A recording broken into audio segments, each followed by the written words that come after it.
നമസ്കാരം, ജന്മഭൂമിയിലേക്ക് സ്വാഗതം. അയോധ്യ രാമക്ഷേത്രം തകർക്കുമെന്ന് ഭീഷണി മുഴക്കിയ 16-കാരൻ പിടിയിലായി.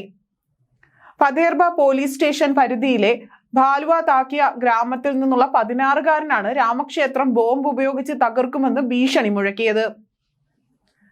സോഷ്യൽ മീഡിയയിൽ ഈ വിവരം പോസ്റ്റ് ചെയ്യുക മാത്രമല്ല, പോലീസ് കൺട്രോൾ റൂമിൽ വിളിച്ചും ബോംബ് ഭീഷണി മുഴക്കി.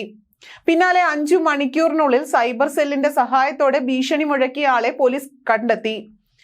3 സ്റ്റേഷനുകളിൽ നിന്നുള്ള പോലീസ് സംഘം എത്തി വീട് വളഞ്ഞു. ഇതുമൂലം ഭീഷണിപ്പെടുത്തിയ കൗമാരക്കാരനെയും മുത്തശ്ശിയെയും പോലീസ് കസ്റ്റഡിയിലെടുത്തു. കുട്ടിയെ ചോദ്യം ചെയ്തു വരികയാണ്. 16-കാരൻ മാനസിക വൈകല്യമുള്ള ആളാണെന്നും സൂചനയുണ്ട്. യൂട്യൂബിൽ രാമക്ഷേത്രം കണ്ടതോടെ ഇത്തരമൊരു ചിന്ത മനസ്സിൽ വരികയും വ്യാജ ഭീഷണി മുഴക്കുകയും ചെയ്തുവെന്നാണ് പോലീസ് വൃത്തങ്ങൾ പറയുന്നത്.